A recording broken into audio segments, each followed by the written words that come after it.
Halo IDN Times, aku Sheina Cinnamon berperan sebagai Laras di film Dear David. Aku Caitlin North Lewis berperan sebagai Dila di film Dear David. Halo, saya Lucky Kuswandi, saya sutradara film Dear David. Dan saya Edi, saya adalah produser dari film Dear David.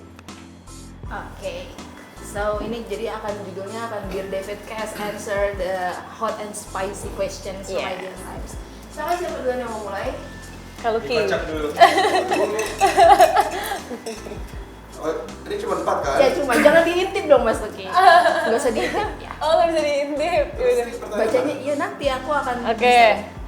Nanti enggak, satu dulu. Pengen satu doang, oke. Hot. Oke, pertanyaan hot buat Mas Lucky. Oke, pertanyaan hot buat Mas Lucky. Sebenarnya apa sih dibalik pemilihan visual fantasinya Laras? Kenapa warnanya pink biru? Terus kenapa dibikin bunga-bunga, hutan? Terus apa sih dibalik simbol-simbol itu? Wow, hot sekali. Kayak pertanyaan pertama.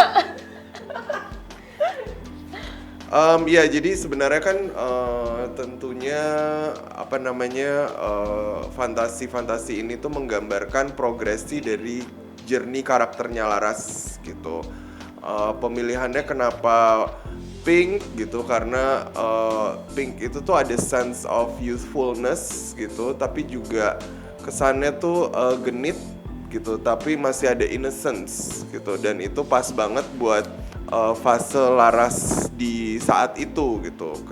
Di fantasinya menggambarkan dia bagaimana di saat itu gitu. Sementara hutan itu karena kita mau mereferensikan dengan fantasi di akhir gitu, di mana Laras sudah menerima dirinya, dan Laras penerimaan dirinya itu dekat dengan alam gitu istilahnya. Jadi kurang lebih begitu. Oke, boleh dimasukin lagi Mas? Kita ke Sheina. Berarti aku nggak boleh ngambil gini. Kocok dulu dong, kocok dulu.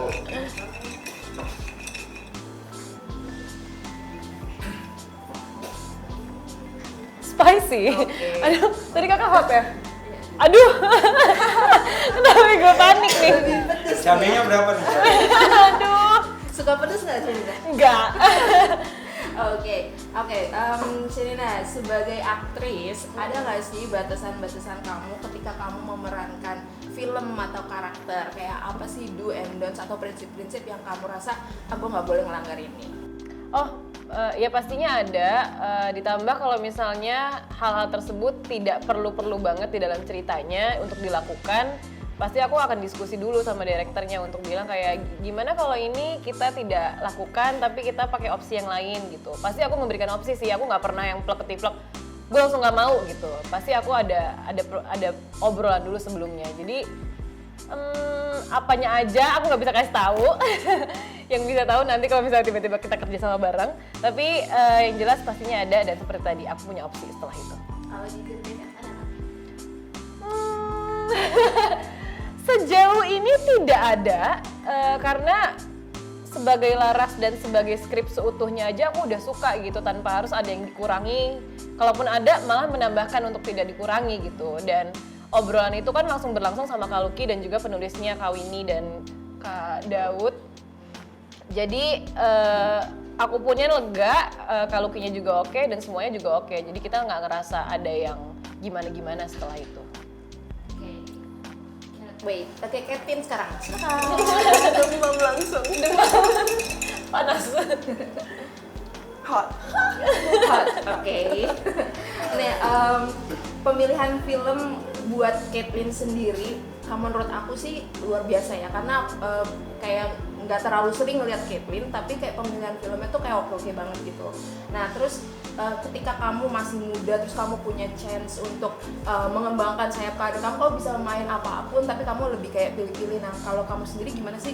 Apakah memang kamu pilih-pilih kalau untuk milih film atau proyek yang kamu kerjakan, atau gimana gitu sebagai seorang aktris? Mungkin karena aku lagi fokus kuliah, aku memang nggak punya waktu luang yang cukup besar untuk take every project. Jadi of course kalau Pak Ari nanyain aku untuk main film, it's like langsung iya. Jadi aku juga nggak mau terlalu di typecasted as just a pretty girl. Jadi oportunitas untuk menjadi Dila, representing undermined society itu kayak why not? Of course I'm gonna take this role. Kan tadi cerita ya kalau castingnya waktu di Belanda. Ya. Boleh nggak sih ceritanya disuruh ngapain apa kayak gitu?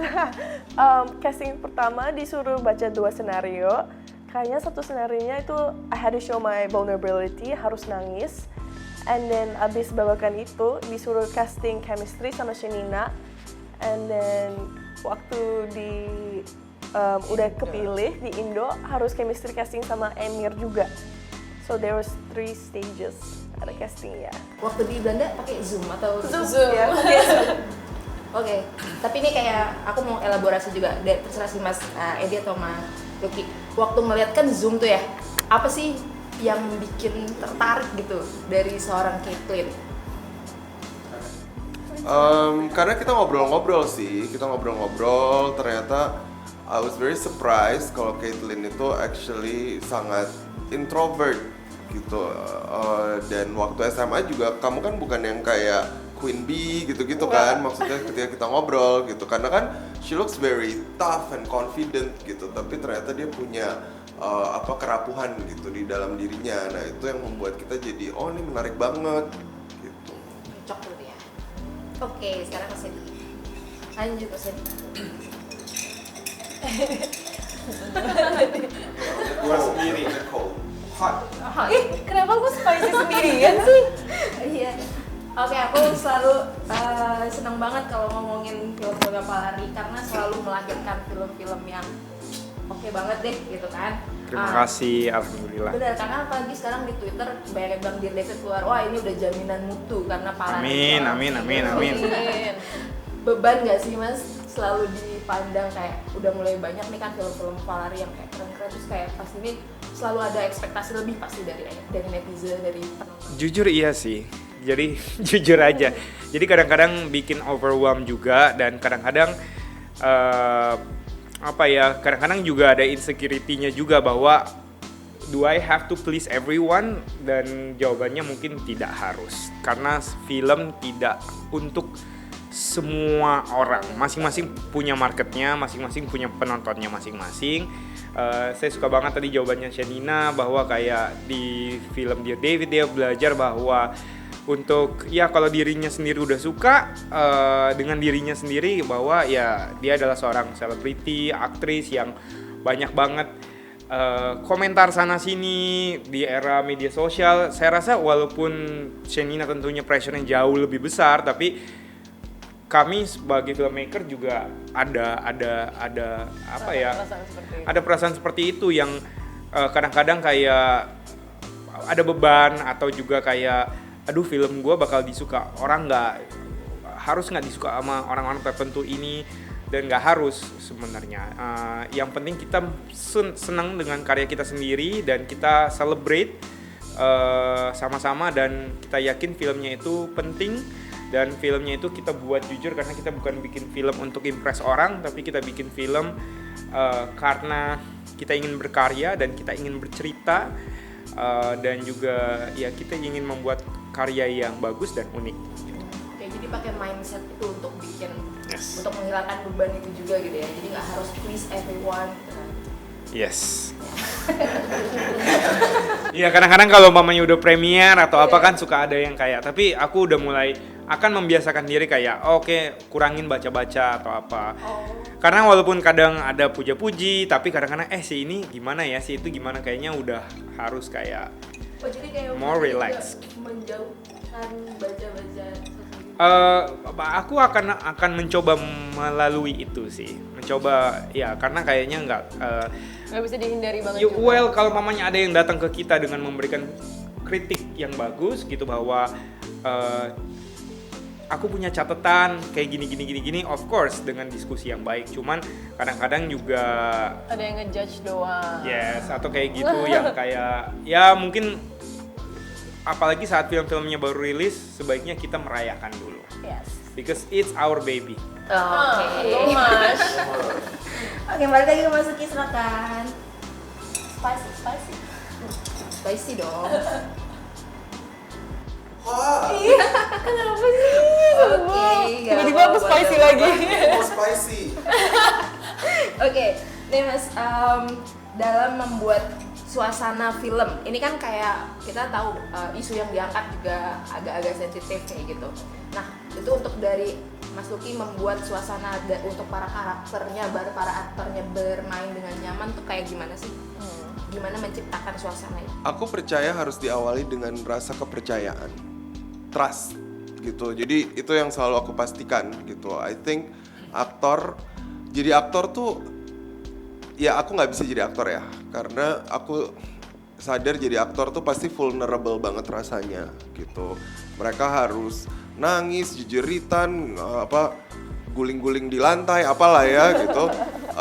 Tapi mereka nggak bisa yang memutuskan ini gue udah bagus apa enggak, ya kan? Harus Yang ada memutuskan penonton tuh sutradaranya gitu sebagai penonton pertama gitu. Jadi ya aktor harus percaya sama judgement kita, sama choices yang akan kita buat gitu. Jadi aku sih caranya dengan aku terbuka, nanti filmnya seperti ini loh, looknya akan seperti ini loh, ini 3D karakter lo, tolong dibaca, what do you think gitu. Persepsiku karakternya seperti ini, menurut kamu gimana, dengan mengajak mereka untuk terlibat dan berkolaborasi bersama untuk menciptakan Laras, Dila, dan David dan yang lain-lain gitu. Itu caraku untuk mendapatkan trust mereka gitu, dan ketika kita udah saling percaya ya pasti kita mau bareng-bareng nih gitu, jalan bareng. Jadi apapun jenis adegannya yang penting trust. Iya. Oke. Oh, dan transparansi, keterbukaan ya. Maksudnya kasih tahu aja nanti begini loh, shotnya akan begini gitu. Menurut kalian gimana gitu. Daripada kayak diem-diem di belakang terus tiba-tiba mereka jadi kaget ya kan? Hah, begini. Itu nggak boleh. Tidak. Kita butuh consent tetap. Oke, jadi dari awal memang udah tahu misalnya ada adegan ini. Terus Yes. ketika misalnya kayak dari aktornya kayak Shenina kayak gue nggak mau yang Nyaman kayak nggak? gini, nyaman nggak kayak gitu. Nah itu dia yang tadi aku bilang, diskusi juga di bagian-bagian hal-hal seperti ini. Jadi kayak nggak melulu soal kayak harus serius banget atau apa. Hal kecil pun kalau misalnya sebisa mungkin didiskusikan, kenapa enggak? Alright, lanjut. Shenina. Please hot. Jangan tutup mata dong. Demi Allah, spicy. Gak ngerti jujur, ya udah yuk bisa. Oke, ini apa sih reaksi keluarga kamu ke Kenceng banget. ya ketika nonton? Terus semua pada datang nggak? Datang, terus responnya nilainya 9/10, dimana aku ngerasa orang tuaku tuh sangat open minded, alhamdulillahnya. Jadi apapun yang aku kerjakan selagi itu memang jujur dan emang apa yang sudah ada dan apa yang harus aku kerjakan, dan aku pribadi pun juga mengiyakan untuk melakukan hal tersebut, kenapa enggak gitu. Yang jelas responnya sangat positif.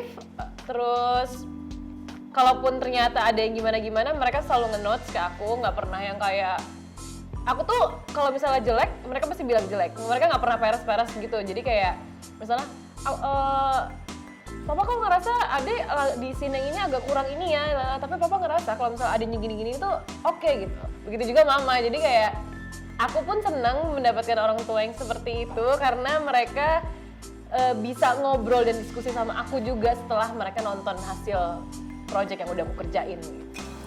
Semalam yang ada nggak kayak komen-komen apa gitu semalam habis nonton? Enggak, bener-bener cuma kayak Papa suka, nilainya 9/10, bagus banget ya ternyata ceritanya, yang gitu-gitu. Jadi aku ngobrol banget, yang detail sih belum, karena kita langsung ada di sini hari ini. Tapi aku akan menanyakan itu, dan kalaupun ada yang gimana-gimana pasti aku langsung menginfo ke mereka. Oke, jadi emang dari awal tuh pas lagi dapet peran gitu selalu diskusikan sama keluarga Diskusi, juga? bahkan dapet skripnya pun aku sebelum aku casting pun mereka tahu aku casting untuk apa, aku bakal menjalankan karakter seperti apa tuh tahu.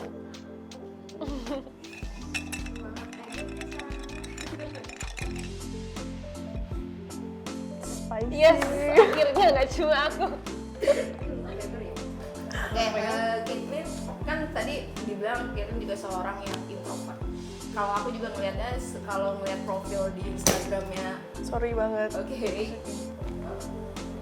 Oke. Ya kalau melihat profil Instagramnya Caitlyn itu kayak lebih kayak terlihat aktris yang cool gitu kan, tidak terlalu show off yang gimana gitu, maksudnya sama fans juga kayak ya cool aja kayak gitu. Nah kalau Caitlyn sendiri itu sebenarnya seberapa penting sih citra sebagai seorang aktris buat kamu?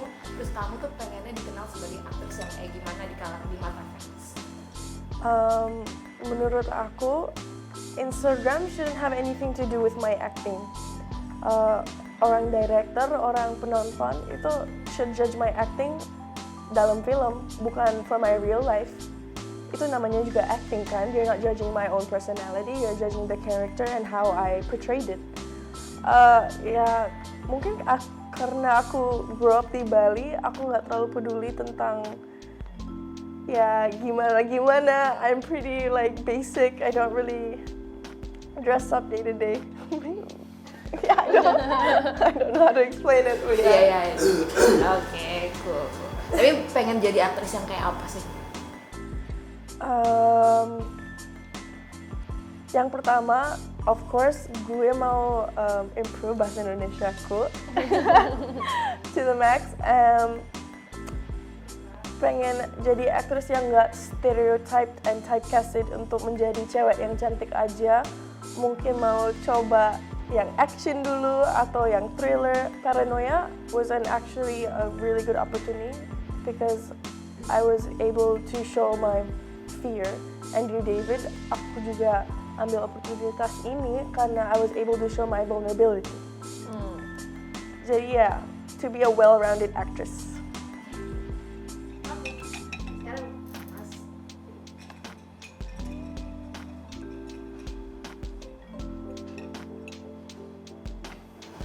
Hot.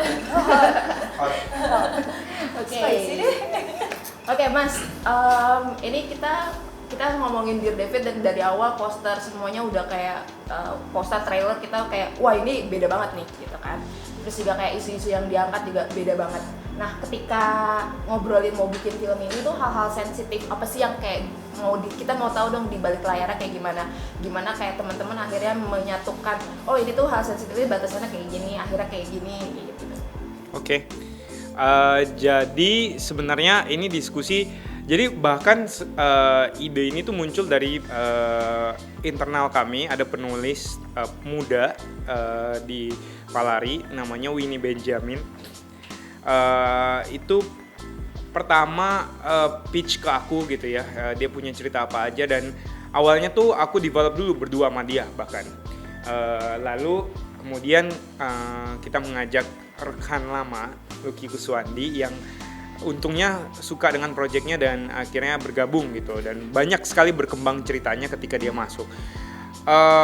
Penuh dengan kesadaran bahwa kita bergerak prosesnya organik, Mbak.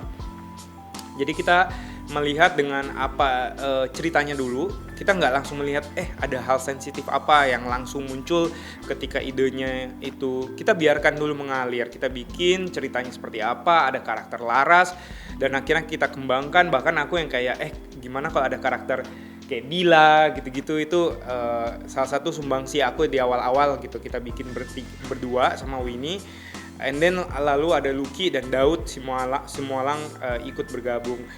Ketika skenarionya udah jadi, kita punya kesadaran bahwa satu ini memang untuk market remaja. Tentunya ada hal-hal yang sensitif dan karena kita di society ini di Indonesia memang tidak belak-belakan banget gitu dan cenderung kayak menutup-nutupi. Tapi kami merasa bahwa nomor satu kita harus selalu melihatnya dari perspektif bahwa ini adalah bukan eksploitasi, ini adalah kejujuran yang terjadi, realita yang terjadi. Banyak sekali memang kayak remaja, baik lelaki atau perempuan, terutama perempuan gitu pada umumnya yang merasa repress, yang kadang-kadang malu dengan kayak gairahnya sendiri, dan padahal ya hal-hal yang sangat lumrah, apalagi ketika itu ranah pribadinya. Ketika hal itu dilakukan seperti Laras adalah tulisan-tulisan yang dia buat untuk dirinya sendiri gitu. Nah disinilah kita coba mengekspor dan melihatnya dari sudut pandang itu Dan tapi ketika kita juga mau dia dalam menulis fantasi, kita juga nggak boleh terlalu nanggung dong gitu. Dan kita coba jujur dan kita coba kita coba kembangin aja. Jadi tentunya juga punya kesadaran bahwa perlu nggak sih kita bikin adegan yang sebombastis ini atau itu gitu. Nah kita diskusi banget gitu. Yang kita merasa apa yang ada di film saat ini adalah hal yang perlu kita tampilkan. Jadi kita punya kesadaran itu. Jadi kadang-kadang sensitivity-nya juga kita tahulah tidak terlalu membatas-batasi, tapi tidak juga mengeksploitasi. Oke, dan ini pertanyaan terakhir untuk semuanya. Aku cuma pengen tahu menurut masing-masing adegan intens kalian di film ini, atau misalnya dari produser dan sutradara ketika bikinnya, itu apa? Yang mana? Duluan kita. Hari ini kan tayang di Netflix, jadi kayak nggak apa-apa lah ya, agak spill gitu. Yang mana nih? Adegan intens aku sebenarnya banyak. Tapi kalau disuruh pilih satu, karena aku lumayan kayak memikirkan teknis, memikirkan dialog dan semuanya, itu berarti speech sih. Ya, adegan speech lumayan gitu, karena di situ pemainnya semua pemain ada di sana, pemain ekstrasnya pun ada ratusan kayak di sana. Jadi kayak aku mikirin teknis banget, aku mikirin banyak orang, aku mikirin jangan sampai salah, jangan sampai tag berkali-kali, karena tidak mudah ngambilnya. Itu ada scene speech aku. Kalau aku ada banyak scene yang vulnerable, tapi menurutku yang pas aku nyampirin Emir di sepak bola, karena ada banyak orang yang nonton adegan itu, like Shenina, the whole cast was there, and extra juga yang main sepak bola. It's kind of scary. Semakin ramai semakin bikin deg-degan. Sebenarnya intens tuh banyak ya, tapi ini tiba-tiba yang keinget aja gitu, dan ini sebenarnya nggak intens tapi it was so lovely. Adalah ketika di satu adegan Laras harus lari nyamperin David yang udah nungguin di motor. Cute. Waktu itu kan kita udah syuting udah cukup lama ya, jadi Shenina sama Emir tuh udah kakak adik banget lah gitu vibe-nya gitu. Sementara ini harus betul-betul in love dan harus ada sparkle di matanya kan. Jadi sebelum take tuh kita minta Emir lewat HT bilang ke Shenina semua yang dia sukai akan Laras gitu, dan itu membuat kamu berbunga-bunga nggak? Lumayan. Oh enggak, dia ngomongnya untuk Shenina. Oh dia ngomong untuk Shenina bukan Laras ya? Terserah lo deh mau ngomongin untuk Laras atau Shenina, terserah, yang penting lo ngomong di HT sekarang ya. Iya, terus Emir kayak Shenina you are kind apa gitu, jadi dapet deh. Iya tapi itu juga. Iya. Brosis banget mereka. Iya, ya ampun gitu, gemoy. Kalau aku dari kacamata produksi aja kali ya. Intensitinya ya hari-hari yang kita harus syuting agak panjang karena saat proses syuting kami berusaha untuk syuting tuh 14 jam maksimum. Tapi ada 2-3 hari yang memang harus melebihi itu karena ada perpindahan produksi, ketika scene akuarium, pindah lokasi dan juga di hutan. Jadi ada juga yang kita syuting tapi akhirnya nggak kepake gitu. Tapi itu sih paling intensitinya itu yang aku deg-degan. Gimana nih jangan terlalu lama kayak gitu sih. Oke, thank you. Terima kasih. Boleh dipromoin deh tayang di mana? Oke. Ini nyebutnya siapa kak tadi? Kita bisa IDN Times aja. IDN Times. Halo teman-teman IDN Times, aku cuma pengen mengingatkan sekaligus mengajak kalian semua untuk menonton film Dear David yang tayang di Netflix mulai hari ini tanggal 9 Februari. Jadi jangan lupa ditonton dan di-review. Bye!